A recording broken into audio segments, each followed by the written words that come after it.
Dan Wolfe is my next guest. Dan has served in Pasco County, Florida for more than 20 years. During this time, he has held roles as a teacher, instructional coach, and administrator. He is currently an assistant principal at Sunray Elementary. He was selected as Pasco County's District Teacher of the Year in the 2011-2012 school year. He is part of the district's Social Emotional Learning Committee that has recently established pre-K through grade 12 SEL standards. Over the past 2 years, Dan has written a blog called Becoming the Change, formerly called Our Moral Compass, which focuses on a different quote each day and how we can best apply it towards becoming the change through our own moral compass in the 5 areas in SEL. During his spare time, Dan enjoys spending time reading, listening to podcasts, and going to Disney with his wife and daughter. We'll talk a little bit more about his book during the podcast, which is around the time of recording, should be out very soon. Welcome to the podcast, Dan. Oh, thank you very much. Happy to be here. Well, tell me about a time when you were in the trenches and ministry. All right. Well, I actually can give you 2 different scenarios. One, when I was early on in my educational career, when I was first an administrator. So it was back in around 2009. I actually was administrator for about 4 years at an elementary school, 2 of them, in fact. And my daughter at the time was very young. And one of the things with a lot of night events, different things like that, the place where I worked and everything was much further away than where we lived. And so by the time I would get home, she'd either already be in bed. I was missing a lot of those moments that you can never really get back. And what I had to go ahead and do was decide for me, as much as this was the career path I knew I wanted to go, what was going to be more important. And I came to, because it was also putting a lot of pressure on my wife and everything else like that. And I was just missing those moments. And so I decided, after a lot of thinking and everything, and sometimes in life you have to take a step back in order to move forward. And that's what I did. And I stepped down as an administrator. And it was a very hard decision, emotional. I actually had to send an email to the staff and everything because it was during the summer. So I can't even imagine if I had to go back in time and do it face to face, if I would have been able to do it. So I did that. But what I found out through that journey is everything happens for a reason. I became an instructional coach in mathematics, and then was honored and selected as Pasco County's Teacher of the Year in 2011, 2012. Never in a million years would have ever thought something like that. And that led to me becoming a regional specialist for the district K-12, serving 18 Title I schools, and being able to really continue to hone in and adapt my leadership style. As fate would have it, in 2016, it just, the stars seemed to align, and the school that I had previously left had an opening for an AP position. And the person that I worked with and everything, we always talked about working together. Mm-hmm. And it just happened. And I was able to surprise a lot of the staff and everything that was there. A lot of them were still there from the first time I was there. So it was just great. And it really kind of helped come full circle. So that was definitely an early on in the trench, out of the trenches moment for sure. And then most recently, this past, actually the end of March, our area superintendent had approached me and said, Dan, with your SEL background and also you being a veteran leader, we need you at another school, another Title I school, because they are in need of an assistant principal. So in about 2 weeks, you need to head over there. And of course, it's right around testing and everything else, but I'm always one that will do whatever is best, and whatever I'm asked to go ahead and do. So I was able to wrap things up at my one school and get acquainted and learn, again, different leadership styles, things like that in my new school. And that's where I'm currently finishing out the year and looking forward to starting off fresh in the 22-23 school year coming up. Yeah, and that's quite a story of how you kind of left that position and learned so much. And, you never would have thought you would have been Teacher of the Year had you not left the classroom, right? And then gone back, and then gone back and, taken more time to be in the classroom and all this. And now you're, learning as you go in this new position that you've transitioned to. So, yeah, I think everything that we do, even though it might seem hard at the time and like a trench at the time, helps us in, what we're, we don't know. We're preparing for something else, right? Absolutely, absolutely. And I think what I also learned was now being a veteran administrator and everything, having those other roles too. I always try to pride myself in looking at it through the lens of others. And having been a classroom teacher, a math coach, a working at district, no matter who, and being an administrator, no matter who I'm working with, I've held at least a position similar to what they have, or whoever I'm working with, and I think I'm able to understand them that much more, and and know where they're coming from, and be Yeah, able and to problem solve that way. that's such an advantage to have as an assistant principal, because you've been in these multiple roles. You haven't just taught in one grade level for a couple of years like a lot of them have. So yeah, definitely an advantage. And now in your district, you're in a principal prep program. So talk to me a little bit about kind of what they require for that program, and what are some tasks that you're focusing on for the upcoming school year in the program. Sure. Well, the first thing is to first get accepted into the programs. That was the first step. And of course, all this happened while I was also transitioning between one school and another. Everything just happened to fall into place all at once. And Yeah. I said, there's no time like the present. So I just jumped in. And so what I had to do was first, we have leadership competencies within our state and everything. So I had to write to those based on the experiences that I've had. Because you at least have to be a minimum of 3 years as an administrator, as an assistant principal. And then once you pass that part, you then go into another part of the program before you get in, where you actually have a group task where you're with other aspiring principals that you go ahead and collaborate on. You don't know what the task is till you get there. And then you present in front of other principals from elementary, middle, and high. And then you also have your own presentation that you of what your goal is going to be if you were to, and even despite if I made it in or not, it was going to be my goal regardless for the new school at Sunray, that I was going to be trying to implement what's called PBIS, which is Positive Behavioral Intervention System. So I had to do a presentation on that, and then speak to questions that were asked of me, not only about the presentation, but just my leadership philosophy and everything. And then also had to be challenged also with what's called an inbox task, where you get like 20 different, different things you have to prioritize in a certain amount of time and on level of importance based on needs and everything else. So through all that, once you get into that, then you get into the actual Preparing New Principals program, which I'm happy to say I'm a part of. So that's what I'll be doing over this next year, where I'll have not only my own principal that at my school, but I'll have a mentoring principal, an area superintendent, and then also just some district personnel to help guide me to making sure that I have all the tricks of the trade. And I know there's going to be more even when I'm in that role one day. So, and I know the biggest thing that they had said is Dan, you've been an administrator for 11 years. Why now?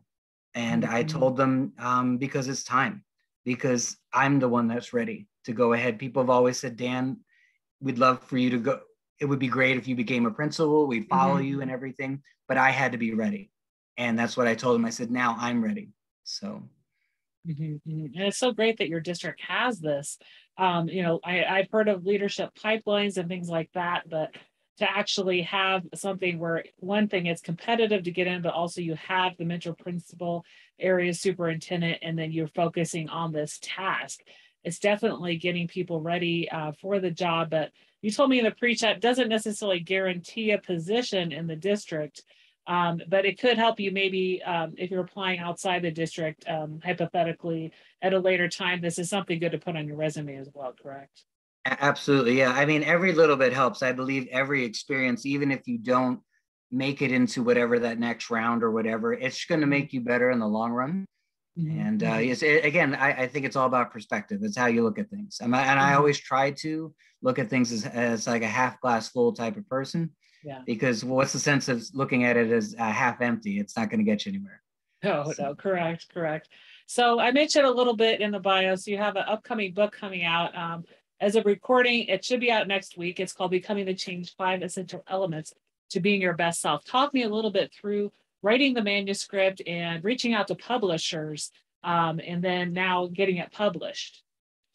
Okay, so and how this book came to be, I first started, I'm a big advocate for social emotional learning because I believe in kind of the Maslow before Bloom. We always talk about getting the Bloom and test scores and everything else. But like I used to tell my students and my own child too, you're more than a test score, you're a person. And I would trade everything in the world for, my daughter or anybody else to just be a great human being over, being in the top tier of scoring on a test or whatever.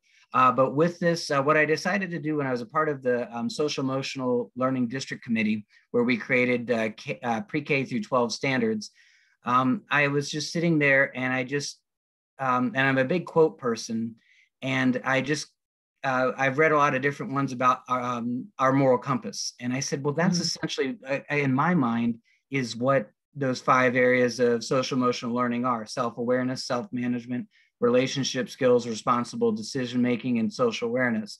All those tie into each other. And it's kind of what guides us through life and everything. And, all of us have it. We just might not always, tap into it. So I said, so I decided to do was I first started writing a blog. As I said before, I'm a big fan of quotes, famous quotes. So what I did is I was looking at different quotes and then trying to relate them to not only our moral compass, but then also those 5 areas and what it means to me. Because many times when you look at quotes and things, what you may have thought the quote was, you might have read it 10 years ago. It meant something back then, but 10 years from now, or even today, it means totally different. So I just wrote it from my perspective and then asked the audience, the reader, what it meant to them. From there, and then again, this all started about December 2019. By February 2020, I decided to just go ahead and record those readings as like a podcast. So they could, again, if they're on the go or whatever else, they could read it. Great. If not, and I just would put it out on the different platforms. And then always back in my mind, I wanted to write a book. Well, then the pandemic hit. And so when I was not engaged in being online or whatever for my school and everything, I decided to go ahead and write that book. Also incorporating some of my blogs and things like that I'd written previously. And originally it was called Our Moral Compass. And I even had these inserts of the blogs as called compass checks, where they're just different points throughout to kind of get the reader to think about other things, kind of like a break in the action. Is kind of like a commercial within the book, I guess is the best way I could say it. And then I was able to complete the book. And then it became to trying to get it published, which became definitely, you always talk about perseverance and grit. And that was just something that I just knew. I said, I just needed to get it out there and get a chance. I'd write the different, query letters, all the things, do all the research and what I needed to do. I had over 40 different rejections, but I was not going to give up. And then finally, everything kind of came to a point where Road to Awesome I spoke with them, and they were very interested in the book and everything. And they had even said, they gave suggestions and things about possibly a title change, because when you think of moral compass and everything, one of the things I wasn't, that I didn't want to come across was everybody has their own moral compass, but I would never come out to say, oh, I think it should be this way or that way. That's for somebody else to decide. So I tried to think of a title change, and I said, well, how about becoming the change? I always liked Gandhi's "Be the change you wish to see in the world." So I thought about things, and I thought, and on the image of the cover of my of the book and everything is of a butterfly. And what you do is you evolve, over time as human beings and things. And I think of like from a caterpillar to a butterfly, we're constantly evolving to being our best self. So I said, how about that as an image? And then also not losing the compass idea, but having at the center of the compass being self-awareness, and then the 4 cardinal directions being the other 4 areas of social emotional learning. And that's where everything kind of came to be within there. And then, like I said, Road to Awesome took a chance on me, which I'm eternally grateful for. And one of the features of the book too is I don't know if you remember the Choose Your Own Adventure books from the 70s, 80s, and 90s, where you get to a certain page and you had to choose 2 different pathways. Now Mind you, in my book, there's no dragon or anything, no fire breathing dragon or anything. Yeah. What it is essentially is, so when you finish, you go ahead and you take a questionnaire, your own self-assessment, in the 5 areas to see where your strengths are and what are areas that you improve in. And the beauty behind the assessment is everything. Again, it's very similar to the quotes and everything. You can take it right now at this point in your life, whether you're newly married, you're a first-time parent, beginning educator, whatever, and then take it again in 6 months, a year, 5 years, whatever. And I'm sure you're going to be in a different spot. You might be stronger in some areas, you might have gone down, any of those kinds of things. And within each of the chapters is focused on each of those different elements within there. So when you read self-awareness, you read all the different things of how to, based on that questionnaire or that survey, you go ahead and you're able to go ahead and answer. It kind of gives you guides. It gives you a script, basically a guide, a guidebook to how to improve in that area. Then when you get to the end of the book, it goes ahead and says, okay, now you have 5 different pathways. You can either choose whichever way you want to go. You can jump to the social awareness section, any section of the book. You could reread the section you just finished, whatever pathway it sets you on. And that's the premise of the book. So it's a book that can be read time and time again as you continue to evolving to becoming your best self. Definitely an interactive type book that, like you said, also people can look at again in a couple years and see how they've changed and how they evolve. And I'm definitely looking forward to reading it. And as you said, this is going to come out Memorial Day weekend. Yep, that's the goal, and okay. It's anywhere books are sold, Amazon, Barnes and Nobles, you name it, and I'll definitely let you know when it's officially out. I'll make sure to. My big platform for myself is Twitter. I mean, so I'll definitely make sure to tag you and everything on it too as soon as it gets released. And again, it's my main thing is as long as it helps change one person's life, that means the world to me. That's all that matters. Is just like my Twitter handle is serve, lead, inspire, and it's serve without the E. I just couldn't fit them all. I know how to spell being an educator. I just know I couldn't fit it all. So I just want to clarify that right there. But definitely, that's what I live by every day, is to serve, lead, and inspire. That's as an educator, all those things, making that impact. And that's what I hope that this book does too, does those 3 things as well. So you mentioned a little bit about your podcast, and you said right now it's just you talking, and you're kind of going into what you've written for your blogs. But you said maybe eventually you'll have on guests to talk about SEL. So what is your vision about evolving the podcast maybe after the book has been out for a little while? Well, what I'm hoping to go ahead and do is, in addition to still doing like the readings and everything, is having different guests on, and it could be educators, it could be really anybody, and how they are becoming the change in whatever their profession is, how they're making the world a better place. And just because there's so much negativity out there. I mean, if you pay attention to the news and different parts of social media and things like that, and that's where you have to be able to put blinders on too and look for the good, because it's there too. Yeah. And that's what the premise would be if I were to have guests and different things. I mean, obviously I'd love for them to have also read the book and be, I'm all about, as an educator, being vulnerable. I always tell people what my weaknesses are, and what I need to improve upon. And I'd love for the guests to be vulnerable with me and be able to say, well, these were my strengths, or these are my different areas, and this is how I'm working on things. And in either my profession, it doesn't even have to be just a profession. It could be even just personally outside of, because sometimes in these areas that we're talking about, you could be stronger at work than you are at home, or vice versa, depending on the situation. And I think that's the beauty behind it too, is again, it's not a one size fits all. It just is something that it's part of your lifestyle. It's part of who you are. And I think just wanting to impact people through your book, those assessments in your book, and through what you're putting out there in your podcast is so inspiring. Like you said, that's part of your Twitter handle. And talk to me about your leadership perspective in terms of those principles: serve, lead, and inspire. Well, absolutely. So first and foremost is the servant part of it. It says servant leadership, and that's just when I talked about earlier about looking at it through the lens of others. I mean, when I Mm-hmm. left my previous school, one of my teachers gave me a magnifying lens, and Mm-hmm. she put a note saying, "Dan, this is just because you never forgot what it's like to look at it through other people's perspectives, through other people's Mm-hmm. eyes." And I Yeah. actually have that on. I actually have it on a cork board in my new office now as a daily reminder. So I'm looking at those things. And I always like that Maya Angelou quote about how it's important how we make people feel.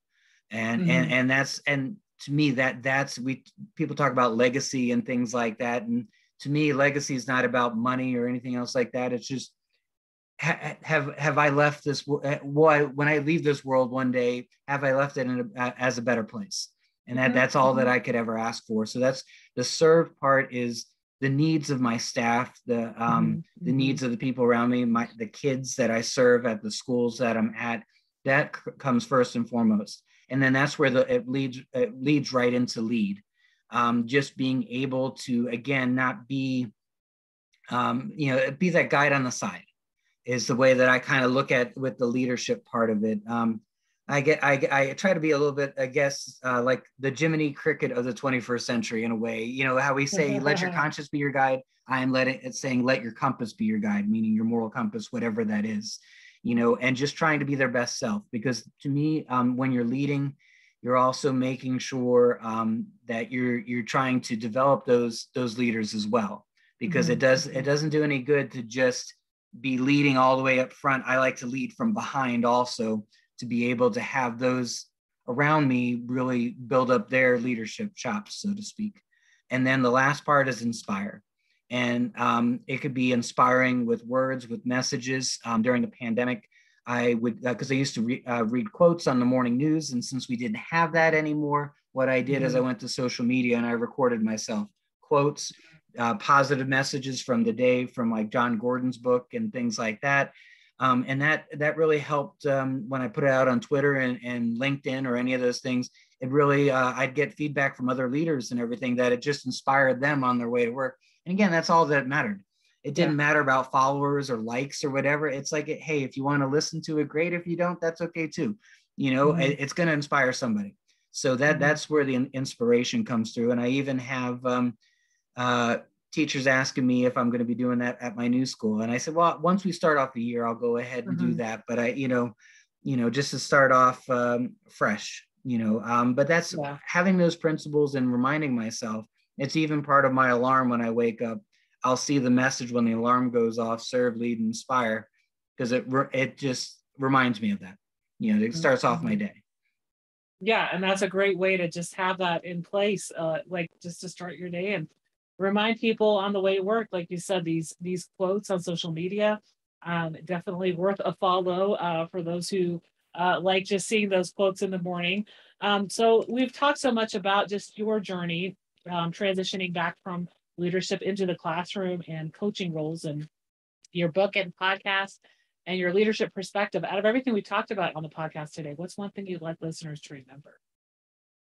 I think with anything in life, there's two quotes that I live by, and I have to give credit to one of my professors for both, Mm-hmm. but they've stuck with me for so many years now, almost 30 years.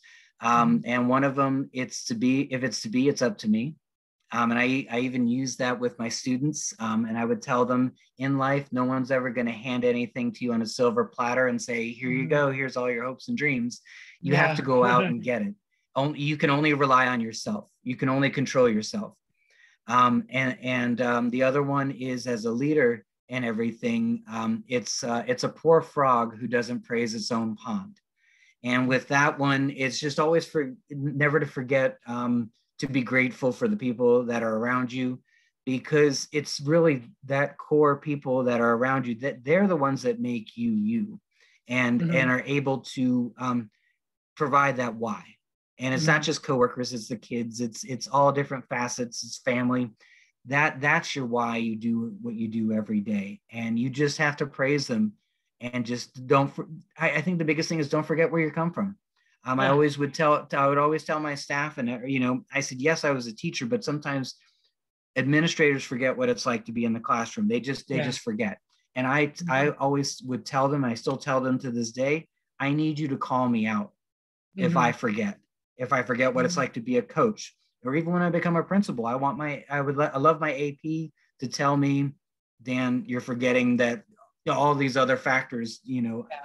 because it's a good wake up call, you know, because, you know, you want to make sure you try to be mindful, but life just happens. And I just think if they let you know that, and they know it's okay to let you know, it just opens that floodgate of trust and empathy, I think, and that bond, I think, that's needed so much in schools today. Yeah, it's so inspiring to have quotes that you know, constantly reminding you of kind of not forgetting those around you and having gratitude. Well, where can people connect with you and find you online? Okay, well, like I said, my best place is probably Twitter. And that, again, the handle's at Serve, Lead, and Inspire. Um, I'm also on LinkedIn, again, and that's you just Dan Wolfe, and you look at Pasco County Schools. I'm sure I'll pop up somewhere within there.